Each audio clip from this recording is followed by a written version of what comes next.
बिहार की प्रचंड जीत से गदगद प्रधानमंत्री नरेंद्र मोदी लगातार कांग्रेस पार्टी की कलई खोल रहे हैं। इंडी गठबंधन जो गठबंधन था उसकी भी लगातार कलई खोल रहे हैं, एक पर एक वार लगातार कर रहे हैं।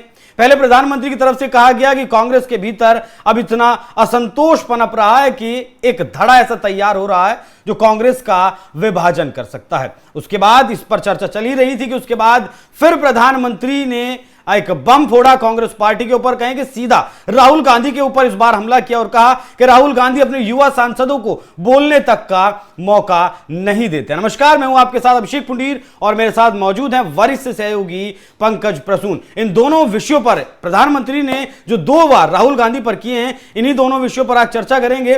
पहले आपको सुनवाता हूं प्रधानमंत्री का वो बयान जिसमें उन्होंने कहा कि कांग्रेस पार्टी के सांसद खुद आकर उन्हें यह बात बताते हैं। सुनवाइएगा जरा।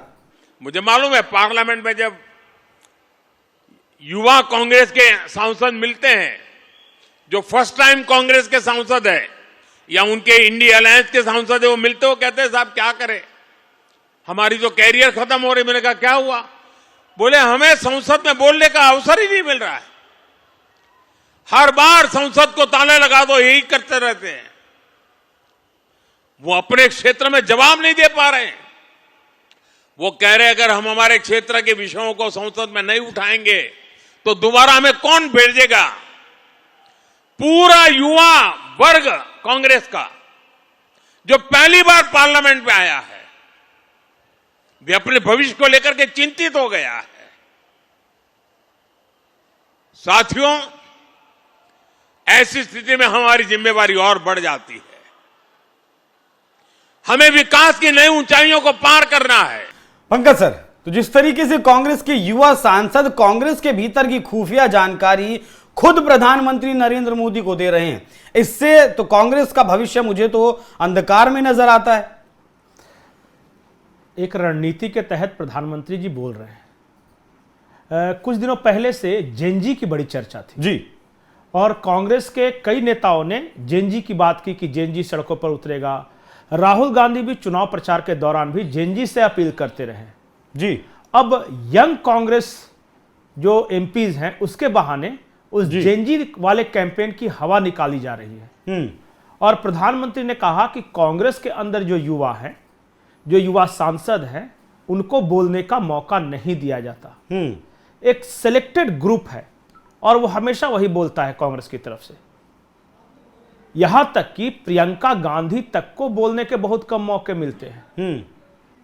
और यह बात सच्चाई भी है कि जब आपकी कमजोरी है तो प्रधानमंत्री नरेंद्र मोदी जैसा पॉलिटिक्स को समझने वाला उस कमजोरी का फायदा क्यों नहीं उठाएगा? तो प्रधानमंत्री ये मैसेज देना चाहते हैं कि एक तरफ तो वो सड़कों पर युवाओं को उतरने के लिए कहते हैं और दूसरी तरफ अपनी ही पार्टी के जो युवा सांसद उनको बोलने तक नहीं दिया जाता। यही है कांग्रेस की कॉन्ट्राडिक्शन, और इसी चीज को, ये जो फॉल्ट लाइन है उसको बढ़ा रहे हैं प्रधानमंत्री। मैं आपको बहुत जिम्मेदारी से एक बात बोल रहा हूं कि इस देश में एक कोशिश हो रही है कि आम लोगों का और खास करके युवाओं का लोकतंत्र पर से भरोसा उठ जाए। वो चुनाव प्रक्रिया को शक की निगाहों से देखें और जब ये भरोसा खत्म हो जाएगा तो वो सड़कों पर उतरे। और इसलिए बार बार बांग्लादेश जैसे आंदोलन, सलमान खुर्शीद ने तो साफ साफ कहा था कि बांग्लादेश जैसे हालात हो जाएंगे। और साउथ के नेता हैं प्रियांक खड़गे, उन्होंने भी कहा था कि बांग्लादेश जैसे हालात हो जाएंगे। और फिर उसके बाद जब नेपाल में हुआ तो नेपाल का उदाहरण दिया जा रहा था।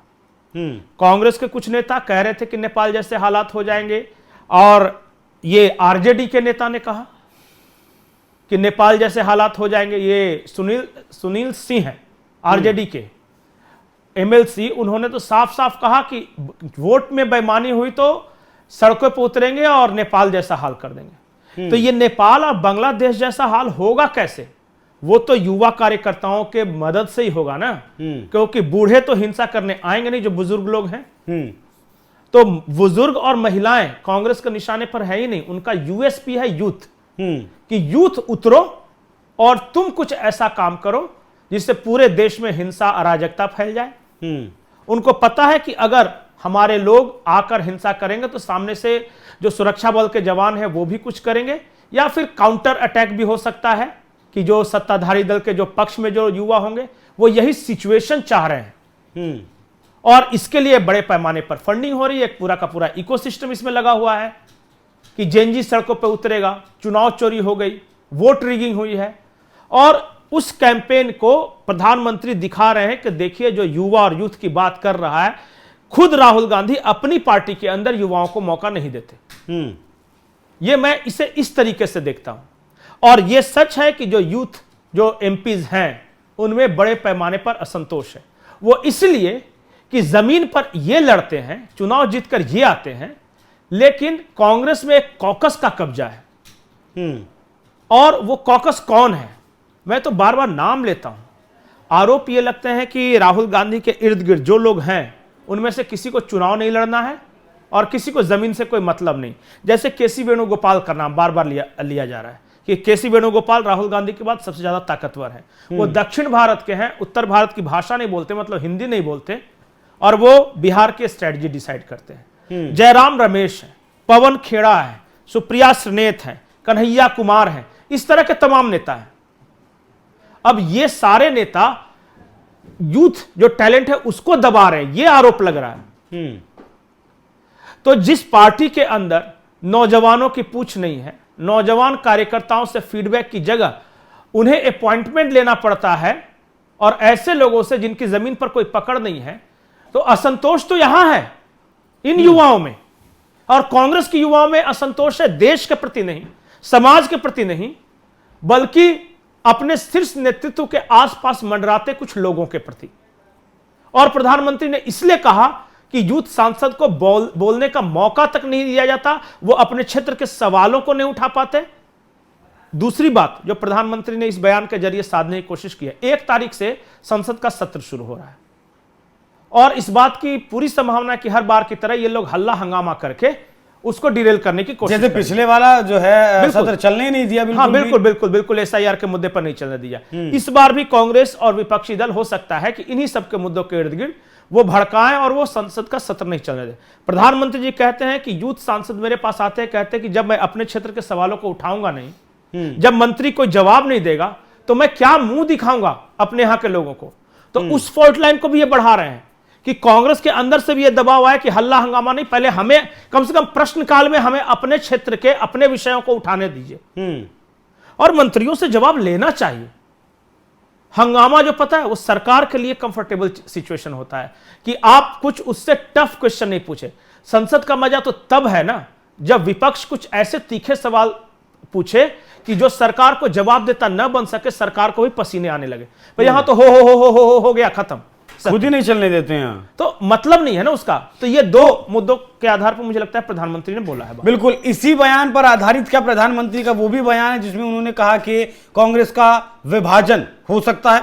सुनवाइएगा जरा। इसके लिए कोई पॉजिटिव विजन नहीं है। सच्चाई यह है कि आज कांग्रेस, और मैं बहुत गंभीरता के साथ कहता हूं, यह कांग्रेस मुस्लिम लीगी माओवादी कांग्रेस है, यह एमएमसी है और कांग्रेस का पूरा एजेंडा अब इसी पर चलता है। और इसलिए अब कांग्रेस के भीतर भी एक अलग धड़ा पैदा हो रहा है जो इस नेगेटिव पॉलिटिक्स से असहज है। ये जो कांग्रेस के नामदार हैं, ये जिस रास्ते पर कांग्रेस को लेकर चल रहे हैं, इसके प्रति घोर निराशा, घोर नाराजगी अंदर ही अंदर पनप रही है। और मुझे तो आशंका है, हो सकता है कि आगे कांग्रेस का एक और बड़ा विभाजन हो। जिस बात का आपने जिक्र किया उस असंतोष का, उसी बात का जिक्र प्रधानमंत्री मोदी ने भी किया। अच्छा, ऐसा पहली बार नहीं होगा अगर कांग्रेस पार्टी का विभाजन होता है, तो कांग्रेस आई, कांग्रेस ओ भी हम देख चुके हैं। क्या वैसी संभावनाएं फिलहाल बन रही है? क्या इतना संतोष है? क्योंकि जैसा मैं देख रहा था कि 15 से 20 युवा सांसद हैं कांग्रेस पार्टी के पास फिलहाल। मैं एक इंटरेस्टिंग बात बताता हूं। जब से कांग्रेस बनी है ना, तब से विभाजन होता रहा है।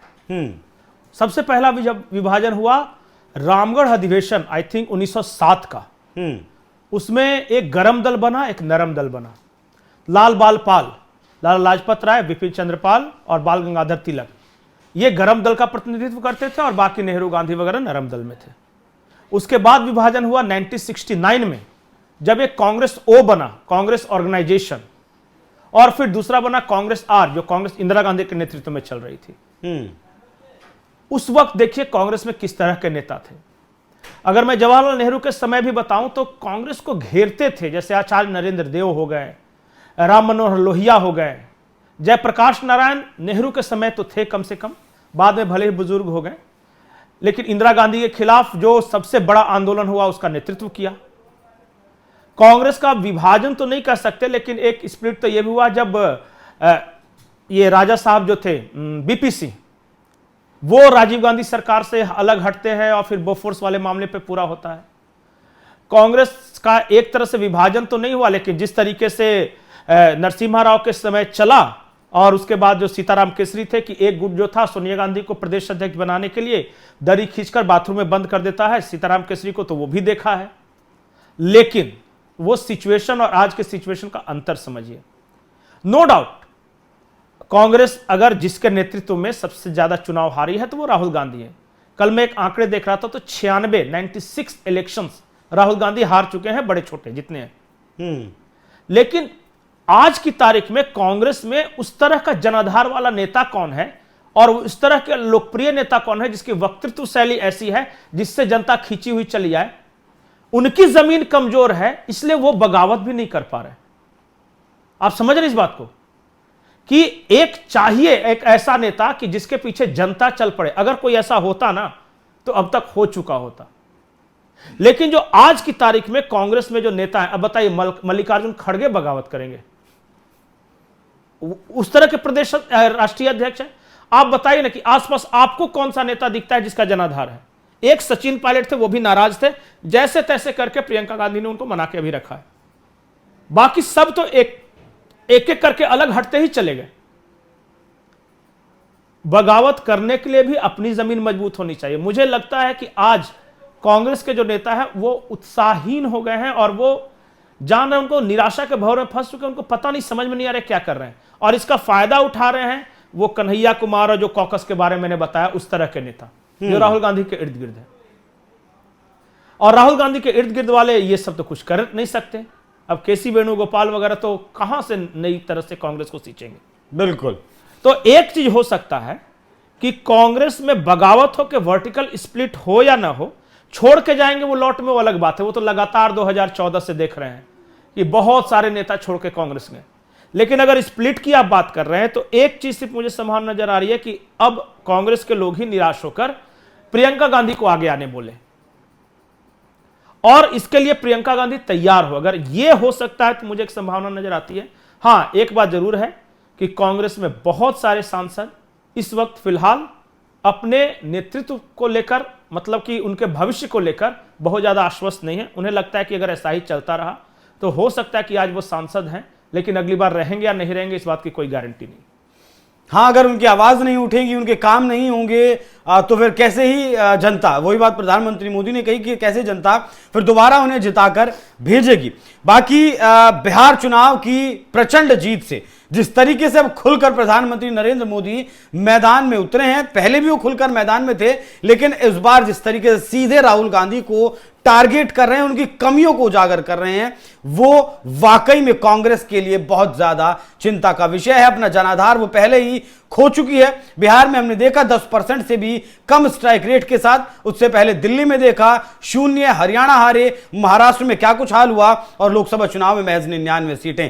और लोकसभा चुनाव से अब तक देखें तो लगातार वो गिरावट जारी है। उसके बावजूद भी राहुल गांधी अपनी धुन में मस्त हैं। ये धुन कांग्रेस को कहां लेकर जाती है वो देखने वाली बात रहेगी। पंकज सर, बहुत धन्यवाद आपका। बाकी दर्शकों, आपका इस विषय पर क्या सोचना है, कमेंट बॉक्स में अपनी राय जरूर बताइएगा। नमस्कार।